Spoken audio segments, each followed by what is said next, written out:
Apsara Purvachiti, who was sent to attract the mind of Agnidra. Purvachiti is an apsara of the heavenly worlds. This is a description of her coming before Agnidra with the specific intention of agitating his mind by her feminine attraction. In other words, it's a discussion of sexual attraction. I'll read the verse. Like a honeybee, the Apsara smelled the beautiful and attractive flowers.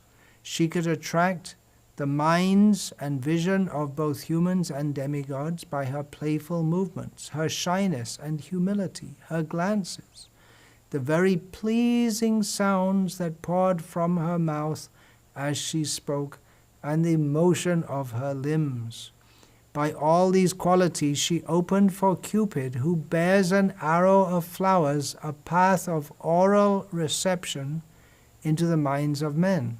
When she spoke, nectar seemed to flow from her mouth. As she breathed, the bees, mad for the taste of her breath, tried to hover about her beautiful lotus-like eyes. Disturbed by the bees, she tried to move hastily, but as she raised her feet to walk quickly, her hair, the belt on her hips, and her breasts, which were like water jugs, also moved in a way that made her extremely beautiful and attractive. Indeed, she seemed to be making a path for the entrance of Cupid, who is most powerful.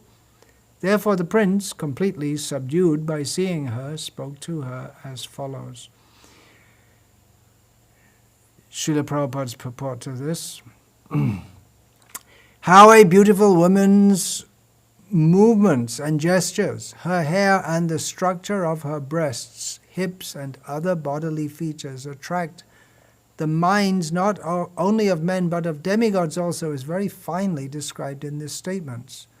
The words Divija and Manuja specifically emphasize that the attraction of feminine gestures is very powerful everywhere within this material world, both on this planet and in the higher planetary systems. It is said that the standard of living in the higher planetary systems is thousands and thousands of times higher than the standard of living on this planet.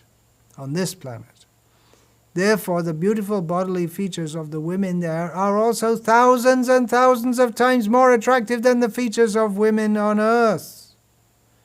The Creator has constructed women in such a way that their beautiful voices and movements, and the beautiful features of their hips, their breasts, and the other parts of their bodies attract the members of the opposite sex, both on earth and on other planets, and awaken their lusty desires.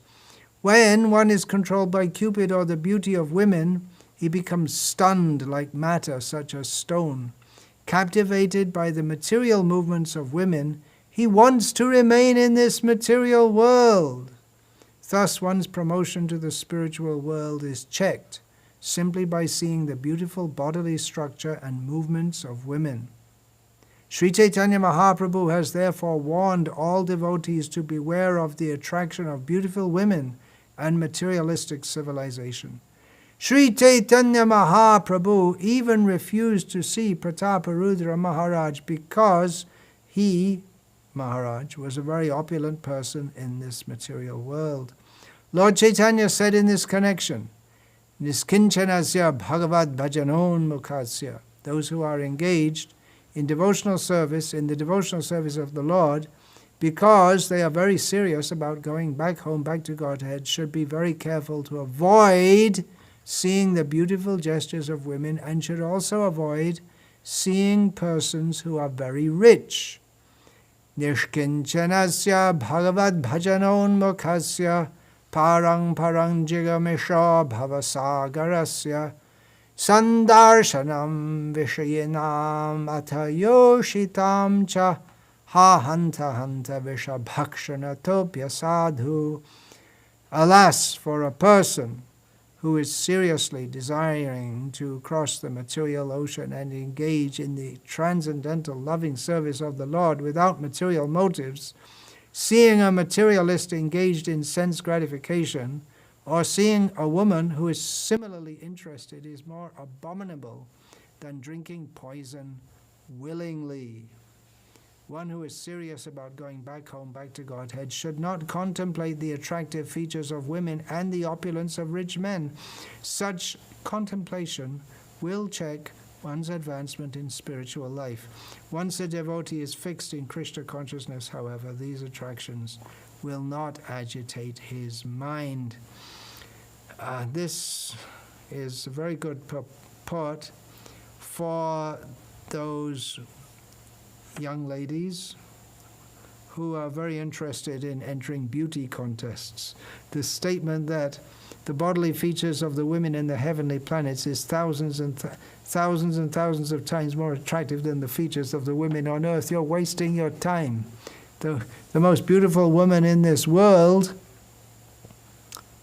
is just, her beauty is insignificant to that of those on the heavenly planets. And all those women who comb their hair and put on lipstick and eyeshadow and eyebrow this and powder and so many different things to make themselves look attractive. You want to be thousands and thousands of times more beautiful? Be pious, which for a woman means to be a faithful follower of her husband, and by that piety you can get elevated to the heavenly planets. Then you can be much more beautiful, and for a very long time. However long you can be beautiful on this earth, on this Kali Yuga, it doesn't last. It all gets worn out. Now, the reason I chose to speak on this purport, I wanted to discuss a few points. Some years ago, one of my godbrothers, I met him in Vrindavan, and it was after quite a few years. I hadn't seen him for quite a few years. And I heard that in the meantime he'd been away and he'd joined the Osho movement, which is not expected of devotees who have transcendental knowledge. To go to such a low-class organization where they purport to advance in spiritual life by engaging in unlimited sex. So I asked him about this. I said, hey, well, what are you doing there? What do you go there for? And he told me that by reading the Bhagavatam, certain descriptions within the Bhagavatam, he wanted to indulge. And actually it's a fact. There's a lot of description of illicit sex in the Bhagavatam, in the Ramayana, the whole story, or the main thrust of the story. It is around Ravana's desire for illicit sex. The Mahabharata, especially the Adi Parva, but there's so many descriptions of how Karna was born. It wasn't really Kunti's desire for illicit sex. She was just curious to see the sun god. And the sun god saw her, and for him it wasn't illicit sex, but from Kunti's point of view, it would appear like that. Similarly, a child was born to her out of wedlock.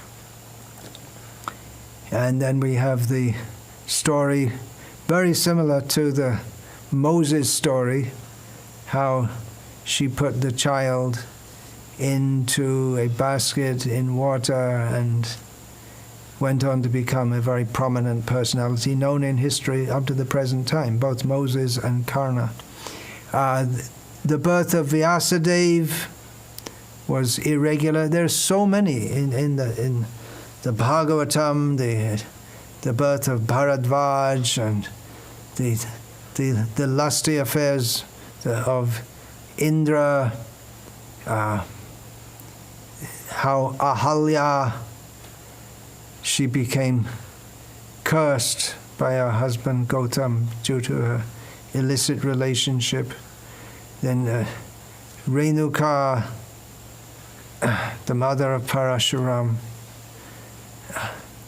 There's so many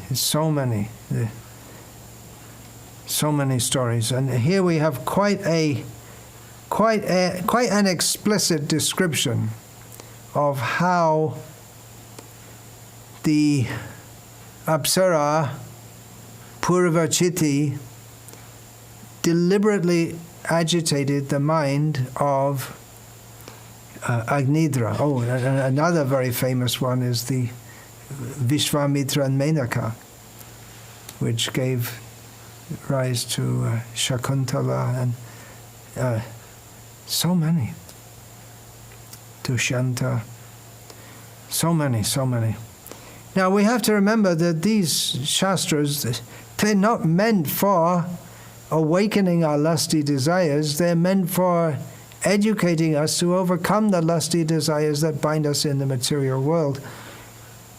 Here within the Bhagavatam, we find the description of how Krishna and the members of the Yadu dynasty and others, they engaged in water sports, in the water, playing, and the queens of Krishna were there, and the queens in the water, their saris clung to their bodies in such a way that their bodily features were highlighted, and how persons who had not controlled their senses became sexually agitated by seeing this, although those whose minds were pure, their minds were not agitated. There is, within the Vedic literature, or the broader body of Vedic literature, there is descriptions of how to agitate one's senses with the idea, or there are descriptions of how women and men come together, that there is lust, but that within a controlled atmosphere. Dhamma viruddho bhuteshu kamosmi bharatarshava.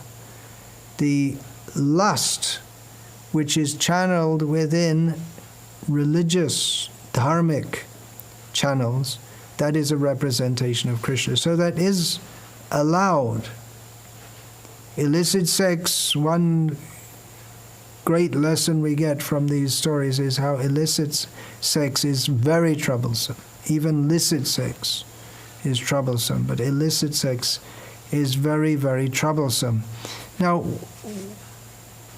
one thing that Srila Prabhupada often emphasized and has been criticized for this is that how he emphasized so much on the dangers of sexual attraction. He's been criticized for that, saying that, well, previous acharyas, they didn't speak about this so much.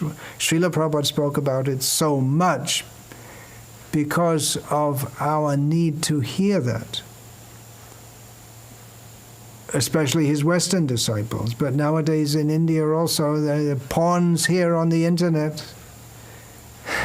Even before the age of the internet, the movies, very lusty, specifically for inciting lusty desires. Srila Prabhupada is very aware that these lusty desires, they they can completely destroy one's spiritual tendencies or severely cover them over. And that the whole civilization at the present time, what's called civilization, is running on these lusty desires. It's this consumer civilization. Get more, buy more. It's all for sense gratification and having prestigious items to show yourself as being bigger and better. And the whole idea is to show yourself off to the opposite sex, directly or indirectly. The overly zapped up civilization, overly adrenaline. We see now it's on this social media, people like to show photos of themselves with, as if they're having some super adrenaline experience, and that's equated with happiness. And then they go and commit suicide. Or you have to show yourself being super happy and big smile. It's not enough to just look content. But you have to be like super zapped up. Yeah, the lizard likes my talks. But this, they don't know what happiness is. They think that happiness means to be super zapped up. And the consumer civilization, they promise you, buy this, buy that, get this, do that, and get zapped up, and then you get, and then you'll be happy. But that's not happiness. That's just some experience, which is a very poor substitute for happiness. Sex attraction. That's the biggest thing. Sex attraction. Generally, that's seen as the highest pleasure. Well, the Bhagavatam teaches us that the Bhagavatam teaches that the whole of what is called civilization, materialistic civilization, is based on sex attraction. You may say, well, where's that in the Bhagavatam? I'll tell you. Pungsastriya mithuni bhavametam tayoraho hridya grantimahu ato griha kshetra sutabda vitar janasya mohoya mahammameti. We are bound in this material world by the illusion of thinking in terms of I, me, and mine. That illusion becomes very strong when it is specifically directed or captured by that attraction between male and female. It becomes a very strong bond on the heart, and then develops when one is in a relationship, as they call it nowadays. Previously, people used to get married. Now they talk about being in a relationship. I mean, it's something going on. It's not formal. It's not so. Can be serious or not serious, as much as you take it. User-defined. So, in a relationship, what does that mean? Then there's you and me, and we need a place to live in, a griha. Then we need a little space around our house, or we identify with the country we live in. We have children, and then there's the broader family, relatives, friends, money. That is the basics of civilization. Money, friends, land, people who are bound together by relationship. And the relationships, the basic relationship is that from sexual attraction, and from that everything else comes. So Srila Prabhupada often stressed this point that material civilization, especially the present civilization, it's based on sex attraction. Who would say that? Say, no, civilization, what's the basis? The basis is democracy, morality, law and order, high principles. That's the difference between civilization and savage life. No, material civilization is based on sexual attraction. One of those shocking things that Srila Prabhupada often said, which is true if you just think about it a little bit. And every civilization thinks, wait a minute, I didn't say it yet. The lizard's getting too enthusiastic, thinks he's reading my mind. Every civilization thinks ours is the pinnacle, the best ever. How many civilizations are there? We don't even know the name. Historians may know. Now we have the Pax Americana. Previously, that if you don't agree with us, what we do, you don't want democracy, we'll bomb you, and then you can have democracy by force. Before that, it was Pax Britannica. Yeah, Britain rule Britannia. Britannia rules the waves. We keep a peaceful situation. If you don't agree with what we do, we'll bomb you, and then you won't be able to protest about us. Now, everyone thinks ours is the best civilization. It is Romans. The Romans are the best. Babylonians are the best. Egyptian civilization, Sumerian, and how many have there been? How many will there be? And what happens? Civilization. It's like the human lifespan. There's a baby. It grows. It lasts for some time. Looks strong and healthy. It gradually deteriorates and then is dead and finished. So also that's the fate of all civilizations. But in the meantime, everyone thinks we're the best. Building big buildings, and then what's left? You can see in Greece and Rome the remnants of an ancient civilization.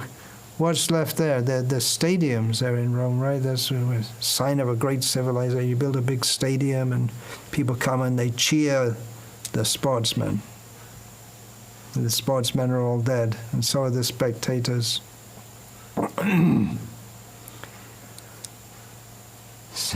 Since I've been alive in this body and aware of more than gaga goo goo and how to get food, I've been hearing about this modern civilizations on the verge of collapse. I was just listening the other day to some scientists. Nowadays they'd be called environmentalists. I don't think they were called that at the time. They were talking with Srila Prabhupada, this is in the 1970s, that if we don't make drastic changes now, the whole Earth, planet, and the whole civilization will be finished. Well, they didn't make the drastic changes, and still the civilization is going on. But there have been so many prophecies and prospects of civilizational collapse, and with the coronavirus, it was considered with the lockdowns, and it's going to collapse the economy, and it's always on the verge of collapse. It'll happen someday or other. Just because it didn't happen yet doesn't mean that it won't happen. Civilizations do collapse, and then they rebuild. It's not the end of civilization, it's just that the power shifts from one locus to another, that's all. Civilization goes on. This is the story of civilization. One after another, one after another. And what are they doing? They're looking for pleasure. And the pleasure is ultimately sexual pleasure, the same as the animals get. They want pleasure, they want power. We have in the Bhagavatam also the description of the gods and the demons, that they want to get the nectar of immortality. They fight each other over that. Sometimes they cooperate and then they fight. And what is it? They want to get the nectar of immortality, so-called immortality. It's not really immortality. It gives them a very long life. So they're fighting. Actually, neither the demigods care that much for each other, nor do the demons care that much for each other, but the demigods cooperate together. They come together as a civilization to fulfill their purpose so that they can individually get the nectar. And then when they got it, then who's going to take it? What order are we going to be in? Because they're all anxious to get it. So everyone's out for themselves, but what they call civilization, they all cooperate because they find it's better for fulfilling their individual selfish desires. Of course, both the demons and the demigods missed the real nectar. They had so much opportunity. They're the the Supreme Lord himself came to assist the demigods in churning by pulling the rope of Vasuki, the snake. Then the Ajit avatar came to act as a pivot for Mandara mountain. And Mohini Murti, the female form of the Lord, came. He was there, she was there, but they missed it. None of them thought, oh, the real happiness is in surrendering to Krishna. They never got that. So anyone who wants material happiness, even piously, like the demigods, they're foolish.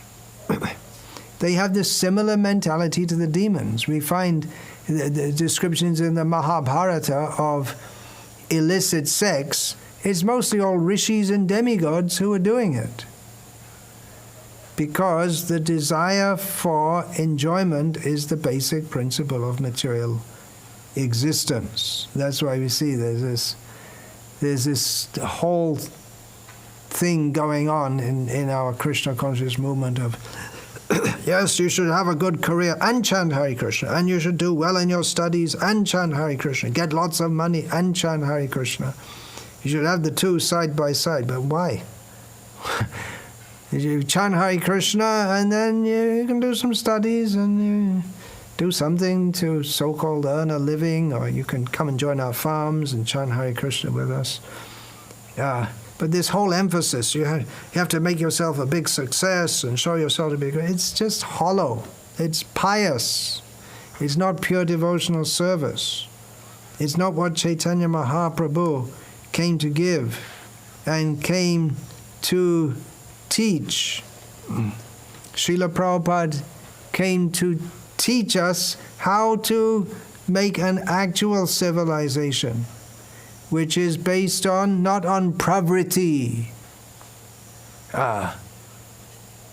Pravriti is sarva bhutanam, nivritis tu mahapalam. By pravriti, which means the path of sense enjoyment, even pious sense enjoyment. Everyone's interested in that. The Krishna conscious movement is meant for more, meant for nivritti, where we can get the highest result. Turn away from this whole idea of enjoying this material world. Different type of civilization. Materialistic people, pious or impious, they cannot imagine a different kind of civilization in which we work to live and work to glorify Krishna, rather than just living to work, and then if you're lucky you glorify Krishna in the little bit of time you get left over from your working like an ass. So,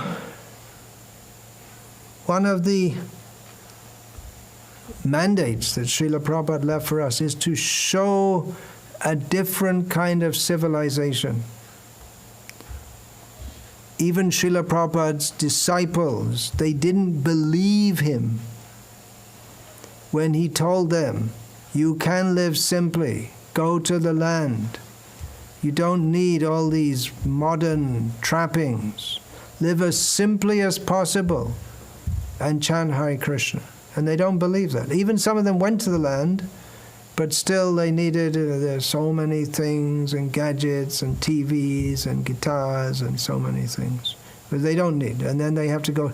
So the farms that Srila Prabhupada had acquired became rural residential colonies for commuting city workers, which was not Srila Prabhupada's idea. Go to the land, live simply. That requires vairagya vidya. Srila Prabhupada said, unless they're Krishna conscious, they cannot live simply. Unless one has the knowledge and actually believe it, that human life is meant for God realization. Put that thing first, and then we consider how to live our life on the basis of that. Not that, well, my real purpose of life is to live in this world, and I'll tag onto that Krishna consciousness. And Srila Prabhupada wanted to show a completely different approach to civilization. Not just simple living, but living on the farms. If we live as actually simple living, yes, but showing by that simple living and chanting Hare Krishna is preaching that everything Srila Prabhupada taught us is true, that we don't need to live in these hellish, demoniac cities. We don't need to live in them. We can live by the grace of Krishna the way He gave us to live. Of course, when Krishna was present, personally, there were cities also, but not these whoosh, whoosh, motor car, polluted and stressed, gross sense gratification cities. Not cities like that. But we have to show at the farms that we can live without a sex-based sense gratification civilization. Our civilization is really based on a higher principle. And sex is there, it's not edited out. Farm community means it's going to be mostly families, and we'll be very happy if the children, that will be the real success of our farm community, if the devotees are Krishna conscious and their children remain on the farms as devotees, and they're happy to do so. And that means they'll also marry, which means they'll have sex and they'll have children. So it's not that sex is edited out, but it's a facet of life. But it's not something to be so much emphasized as if it's such a great thing against this too much adrenaline. Yes, we can have real high-powered happiness, high-energy happiness. Kirtan, strong kirtan, that we can have. But that's something completely different from the happiness of kirtan which is performed for Krishna's pleasure, not for our own musical sense gratification or to show I'm a great kirtaniya. But real kirtan, that is there's a different category altogether. People don't know. Lokasya janata vidvans chakre satvata samhita. People don't know. So Vyasadeva gave these books, especially the Srimad Bhagavatam.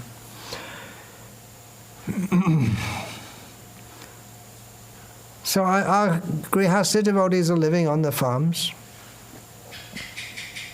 and they're going on with their lives. But sex is there, but it's not such a big thing. Can you believe it? It doesn't have to be such a big thing. Krishna is the big thing. Devotional service is the big thing. That's what we're living for. Not working like some miserable rat in a rat race so that we can have sex with some other rat, and for that we have to have so much endeavor to get all the things together. Yeah, if you marry a rat, don't be surprised if the rat bites you. We should have a higher consciousness, Krishna consciousness. This is Krishna consciousness. I talked a lot about, I've used the word sex a lot in this talk, but that's just to point out that it's overly hyped. Real life is with Krishna. We're meant for studying the Bhagavatam. There are descriptions in there which, if someone is cultivating lusty desires, they may disturb his mind in a lusty way, but it's not meant for that. It's meant to point out this is what we should not be doing. This is the trap of thinking that this is enjoyable. Therefore, in Vedic culture, because, as Srila Prabhupada describes in this purport, the speaking, the movements, the smell, the whole atmosphere that women, especially young women, generate, consciously or unconsciously, they tend to generate such an atmosphere that men tend to be agitated by that. And therefore, Vedic culture, the central principle is controlling that attraction, and a major way to do it is by separation of the sexes, specific roles that they play, to control this very dangerous desire, because even great demigods can be agitated by that. What to speak of us small living beings? We have to be very careful. We have to be very careful, because if we become agitated for sense enjoyment, then our consciousness of Krishna becomes covered, or it becomes very difficult to keep properly absorbed in Krishna consciousness. I remember many years ago, one of my godbrothers, he just newly married, good friend of mine, still a good friend of mine, and still married to the same wife. We become surprised when we hear that. He told me frankly, he thought I hadn't taken sannyasa, so yeah, you should get married also. But he said, see, when I'm chanting, I can't stop thinking of my wife. Even when I'm chanting my japa, he was saying, he was very excited by being newly married. The excitement doesn't last very long. The duty kicks in. But he frankly told me he's very excited by that. And I suppose he needed to get married for that, and he's done well in his household life. He raised his children as devotees. And that may be required but we should know that this, he was thinking of his wife while he's chanting his japa. But he went on chanting japa. He didn't stop chanting 16 rounds a day. He went on, and gradually he came out of that very big illusion which usually sweeps over couples when they're newly married, and they settle down and get into, if they're devotees, then they can get on with their life in Krishna consciousness. There may be some heightened illusion just on marrying, maybe not in all cases. But we should know, and we need to discuss these things, as Srila Prabhupada did very often, more than did previous acharyas, due to the present need we should know the present need of human society, Srila Prabhupada. What is the present need of human society? We need to cut the air pollution.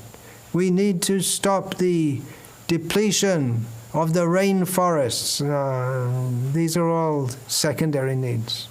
We need to become Krishna conscious. That is the overwhelming need. So many problems are solved, even not becoming Krishna conscious directly, but just understanding that this sexual attraction, although it seems wonderful, it is the cause of so many problems. Yet, what is that verse? That Vishayendriya samyogam yattadagre mritopamam pariname vishamiva tatsukam rajasam smritam.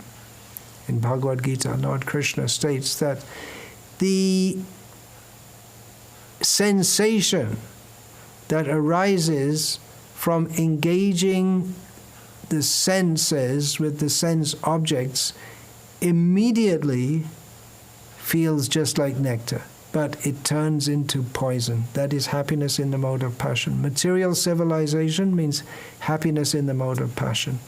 In the purport to that verse, Srila Prabhupada gives the example that a young man meets a young woman, and in the beginning it seems all very nice, but gradually it all turns to poison. So the whole civilization based on a misunderstanding is not real civilization. We need to demonstrate something better. And in our individual lives also, we have to understand this. It's very useful for young people especially, if they can hear this. Mostly young people, they're not going to listen to talks like this. If it's something which appeals to their immediate sensual attraction, then they may be interested. It's the whole, we hear about, what's it called, attention deficit disorder, something like that, in which they can't concentrate on something, because unless something gives them an immediate adrenaline rush, then they just can't keep their attention on it. They need to be pumped all the time with high adrenaline instigators, and then they feel, then they can relate to it, and then they have to have rock music and drugs and so many things. It's insane in the name of civilization. It's completely insane. So let us show something better. Study Bhagavatam. Study it in the proper consciousness. Let us not be misled by the tricks of Maya, which have caused us so much suffering, life after life. Let us aspire for the lotus feet of Krishna. The first canto of Bhagavatam, lotus feet of Krishna. Let us put our heads at the lotus feet of Krishna by opening the book and reading, and gradually take our meditation up to the smiling face of Krishna, the 10th canto. Hare Krishna.